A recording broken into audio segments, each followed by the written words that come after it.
A paz do Senhor, meus queridos, mais uma vez estamos aqui no nosso canal da EBD. Deus tem uma palavra para você, Deus tem uma palavra ao teu coração. Louvado seja o nome do Senhor Jesus, que é digno de honra e de glória. Meus queridos, nós estamos aqui para dar continuidade às nossas lições, estudando acerca das verdades do pentecostalismo, o verdadeiro pentecostalismo nas Sagradas Escrituras, lições maravilhosas temos aí nas nossas no nosso canal da EBD. Você pode estar aí assistindo cada uma dessas aulas nos playlists. Seja aí um nosso estudioso, um inscrito no nosso canal. Se não é, inscreva-se no nosso canal. Deus irá te abençoar grandemente e o reino de Deus irá expandir e nós iremos nos aperfeiçoar como o Senhor deseja, para a glória do nome dele. Hoje estaremos estudando, queridos, a lição de número 6. Ela é datada em 7 de fevereiro, será ensinado dia 7 de fevereiro de 2021. Santificação. Comprometidos com a ética do Espírito. Glórias a Deus, meus irmãos amados, santificação, comprometidos com a ética do Espírito. Então estudaremos esse tema sobre santificação nesta oportunidade. Hebreus capítulo 12, o verso 14, vai nos ensinar a palavra do Senhor, o texto áureo. Segui a paz com todos e a santificação, sem a qual ninguém verá o Senhor. Então, segui a paz com todos, a santificação, sem a qual ninguém verá o Senhor. Glórias a Deus. Então, queridos, verdade prática, santificação é especialidade do Espírito Santo. Ela é a instantânea e ao mesmo tempo progressiva, pois acompanha o crescimento espiritual do crente. Santificação.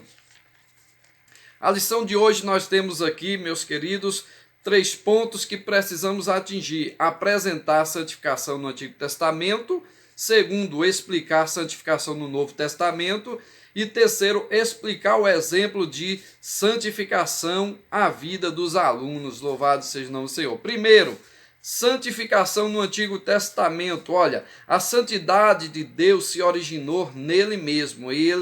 Ela é a plenitude gloriosa de sua excelência moral. Essa verdade é revelada desde o Antigo Testamento. Deus exige santidade do seu povo, porque ele é santo. Os antigos hebreus levavam a santidade a sério. Então é interessante nós observarmos o padrão dos antigos hebreus. Eles levavam a santidade a sério. Era algo que eles primava pelaquilo, zelava pelaquilo, e nós também precisamos zelar em nossas vidas da santidade do Senhor. Primeiro ponto, santificação. Do primeiro ponto ou subponto, né? Primeiro subponto é a santificação, segundo, consagração, e a terceira, purificação. Santificação, a ideia de predominante de sentido, ou santificação ou santidade, no Antigo Testamento, é de separação tanto de pessoas como de lugares, coisas, como serviço sagrado. Então, interessante. Santificação, o que é santificação? É separação, é afastamento daquilo que não agrada a Deus, é se afastar, é deixar, é fugir. É tanto que a Bíblia diz fugir da aparência do mal, aquilo que vai trazer mal, vai trazer morte para a nossa vida, vai trazer ali tombo, queda. Então precisamos fugir da aparência, precisamos sair fora, senão vamos estar sujando as nossas vestes, manchando as nossas vestes, e poderemos cair e perder a nossa salvação.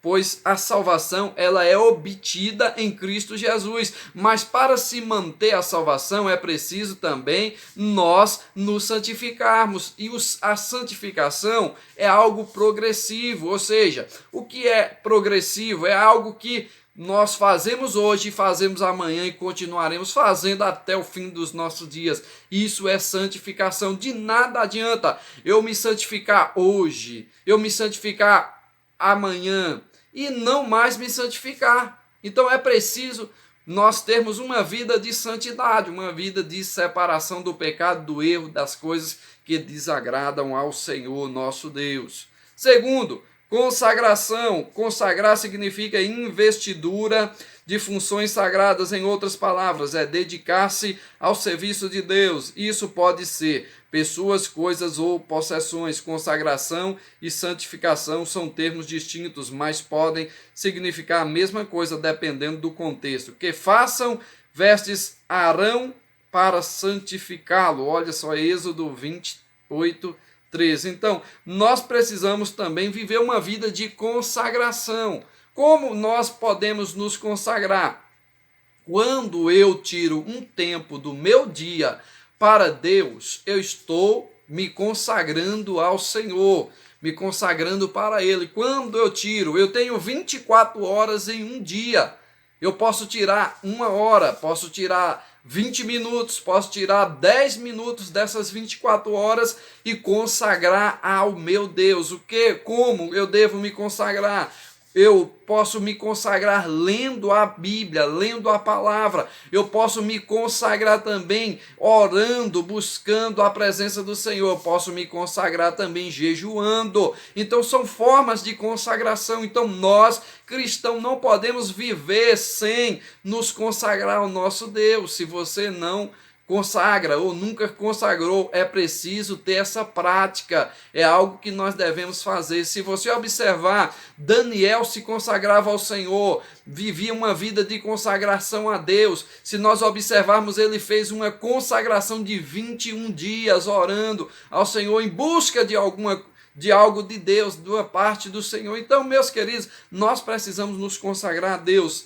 Terceiro subponto do primeiro ponto, vamos ver aqui a purificação. O termo taor, puro, limpo, deriva-se do verbo taer, ser limpo, puro, ou kadosh, santo. Kadosh, santo, do verbo kadosh, ou do verbo kadash, pertencem ao mesmo campo semântico, ambos se aplicam à santidade de Deus, como também as pessoas que se aproximam dele e se purificam de toda sorte de pecado e idolatria. O termo grego equivalente a taer, na Septuaginta, é catarizo, tornar limpo, purificar. Então, meus queridos, purificação.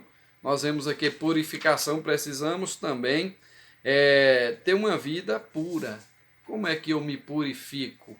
Quando eu limpo, quando eu tiro a sujeira, não só do corpo, mas também da mente, mas também da alma, mas também da nossa vida espiritual. Então, nos purificar é isso. Eu posso purificar o meu corpo, mas posso também não purificar a minha mente nem a minha alma. Então, meus queridos, é preciso purificação. A nossa vida precisa ser uma vida pura.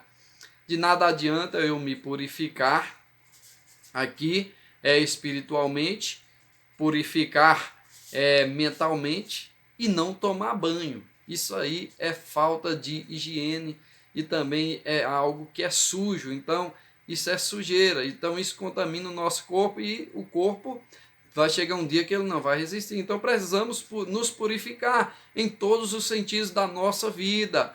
Não somente o corpo, mas também alma e espírito e também mente. Precisamos tirar coisas que não trazem pureza para a nossa vida da nossa mente. Tirar isso, manda embora em nome de Jesus. Deixa a palavra penetrar, deixa a Bíblia entrar no teu coração, nas tábuas do teu coração. Como diz a Bíblia lá, que é um antídoto para o pecado. A palavra de Deus é um antídoto para o pecado. Mas aonde você viu isso? Você pode me perguntar. Lá em Salmo 119, verso 11. Escondi a tua palavra no meu coração para não pecar contra ti. Então, quando nós temos a palavra, ela é antídoto. Ela nos mostra o pecado e fugimos do pecado, não cometemos. Então, precisamos, amados, ter uma vida de purificação também. Vamos para o segundo ponto, santificação no Novo Testamento. Nós vimos aí santificação no Antigo Testamento, santificação no Novo Testamento, uma obra da Trindade, primeiro, a natureza da santificação e terceiro, uma necessidade.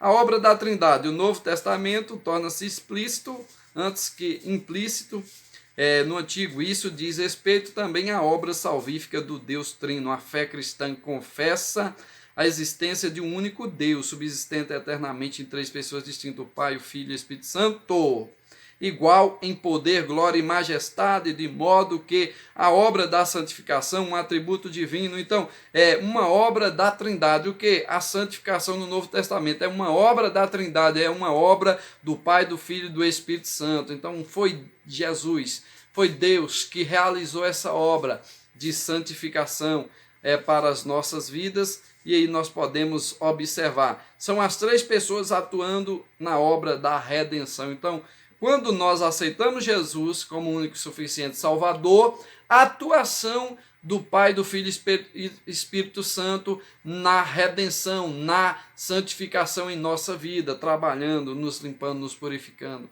nos restaurando. Natureza da santificação. Não há no Novo Testamento ritual de purificação cerimonial ou legal de santificação. Diferentemente da realidade do sistema mosaico, a santificação pode ocorrer de maneira instantânea. Isso quando o pecado recebe a salvação, quando o pecador recebe a salvação em Jesus pela fé.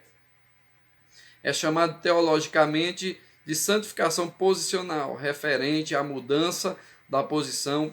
O pecador passa para santificado. Então, quando aceitamos Jesus como nosso Senhor e Salvador, deixamos agora a vida de pecado, de vida de contaminado, para uma vida de purificação, uma vida pura na presença do Senhor, porque é Ele que vai nos purificar. É o Espírito Santo que vai nos limpar. Ele é o agente da salvação. É Ele que convence o homem do pecado, da justiça, do juízo final. Então é o Espírito Santo que vai esclarecer as nossas dúvidas, que vai nos revelar, que vai nos mostrar, que vai nos purificar, nos limpar. É claro, se nós permitirmos, porque de nada adianta o Espírito querer fazer uma obra perfeita em nossas vidas se nós não abrimos o nosso coração, a nossa vida para Ele entrar, para Ele fazer morada, para Ele fazer a sua vontade. Então isso é importante. A nossa posição diante de Deus vai mudar, vai fazer tudo. Vai mudar tudo em nossa vida, o nosso posicionamento. Por que eu aceitei Jesus? Qual é a finalidade de eu ter aceitado? Então isso é importante, é a nossa posição de fé. Eu aceitei Jesus porque eu vi em Cristo a minha única oportunidade de ser salvo. Eu aceitei Cristo porque eu vi em Cristo a única oportunidade de eu ser mudado de vida, de eu ser transformado, de eu deixar a carga pesada que eu andava e andar com um fardo leve, porque o fardo de Jesus é leve e é Ele que nos leva, meus queridos irmãos. Então isso é importante nós entendermos a Bíblia, a palavra do Senhor. Então uma necessidade, o terceiro subponto, a nova vida em Cristo é um novo nascimento, nascer. Uma criança continua o seu crescimento físico e mental. Isso aplica também à vida espiritual. Então há uma necessidade de santificação. É tanto que a Bíblia vai nos dizer que aquele que está em Cristo é uma nova criatura. As coisas velhas já passaram, eis que tudo se faz novo. Então nós precisamos andar conforme a Bíblia Sagrada, a palavra de Deus. Então nós, quando aceitamos Jesus, é como uma criança, vamos aprendendo a engatilhar, dar os primeiros passos, mas quando nós temos a Bíblia com a nossa regra de fé e vamos crescendo no conhecimento, na graça do Senhor, daqui a pouco não temos vícios, não temos mais nada que nos compromete, que vai nos destruir, que vai nos prender, meus queridos. Isso é importante, isso é um processo de libertação, de transformação. Tem pessoas que têm 20 e tantos anos dentro da igreja e ainda não são libertos, porque não entregou a vida a Jesus de verdade. Os vícios têm dominado, têm destruído, têm os prendido, mas Jesus nos chama, nos orienta e nos mostra na sua palavra que é uma necessidade nossa nos entregar ao Senhor e deixar o Senhor nos conduzir, pegar pela nossa mão e nos levar Quando nós fazemos isso, nós crescemos em Cristo. Nós passamos do estado de pecaminosos, do estado de sujo, para um estado limpo, purificado e transformado pela presença do Deus vivo, pela presença do Espírito Santo em nossas vidas. Isso é maravilhoso. Nós só temos que dar glória ao nosso Deus, porque Ele é santo, Ele é maravilhoso e Ele faz coisas grandes em nossas vidas, queridos irmãos. Terceiro e último ponto, a santificação aplicada ao crente. Santificação aplicada ao crente. Vemos aqui 3 pontos: a comunidade de Jesus, uma vida santificada e o que é ética. Nós vemos aqui 3 pontos: a santificação, a santificação aplicada ao crente. O Espírito Santo é a fonte de santidade, é o Senhor, o seu padrão. Todos os crentes desejam se aparecer como Jesus e viver de maneira que agrada a Deus. A santificação do crente é obra do Deus Trino, do Deus Pai, Filho e Espírito Santo. Trino. Se você não ouviu ainda a palavra trino ou trindade, o que significa? O que é a trindade? A trindade ela é composta do Pai, do Filho e do Espírito Santo. É um só Deus, mas subsistente em 3 pessoas: Pai, Filho e Espírito Santo.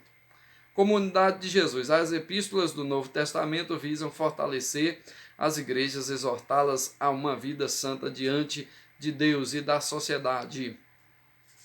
O status de Israel como propriedade peculiar de Deus, o reino de sacerdotes, de nação santa, é revigorado na igreja. O ensino petrino mostra que o estilo de vida dos crentes revela o caráter de Cristo. Aqueles irmãos que vieram do paganismo são agora norteados pelo Espírito Santo, que vive neles e por isso renunciaram práticas dos gentios. Louvado seja o nome do Senhor. Então a comunidade, nós vemos aqui, testamento visam fortalecer as igrejas e exortá-las a uma vida santa diante de Deus, sociedade. Então a comunidade de Jesus é o quê? É a igreja do Senhor. A igreja do Senhor é a eleita, é o sacerdócio real, é a chamada, é a escolhida de Deus. Então nós vemos que Deus chamou a Israel, mas Israel não quis Jesus como seu Salvador, como seu Senhor. Então recusaram. Então Jesus nos fala na sua palavra que veio para os seus, que era Israel, mas os seus não receberam. Mas todos aqueles que o recebeu, Deus deu o poder de serem feitos filhos de Deus. Então, por que nós somos filhos de Deus hoje? Porque nós aceitamos já Jesus como nosso único e suficiente Salvador. Porque nós deixamos de ser criaturas de Deus e fomos agora enxertados em Cristo. Fomos agora escolhidos pelo Senhor. Então fazemos parte da igreja, da eleita do Senhor, para a salvação. Uma vida santificada. Nós vimos a comunidade de Jesus, agora uma vida santificada. Podemos afirmar como Donald Wee que a santificação é a semelhança do caráter de Cristo. É o efeito real, a salvação através do qual a própria vida de Cristo permanece para sempre na vida e no caráter do crente. Isto está muito longe da violência doméstica. As mentiras, palavrões, intrigas, mexericos, espírito mantém distância dessas coisas. Se alguém não tem o Espírito de Cristo, esse tal não é dele, né? É a realidade. Então, se alguém não tem o Espírito de Cristo, esse tal não é dele. Então, precisamos ter o Espírito de Cristo. Então, quem tem o Espírito Santo, meus queridos, não compactua com o erro, com o errado, com as coisas do mundo. Quem tem o Espírito de Deus não compactua com o pecado. Então, meus queridos, não compactua com pessoas invejosas, não compactua com intrigas, com brigas, com calúnias, não. Quem tem o Espírito Santo de Deus faz a vontade de Deus, faz a vontade do Senhor.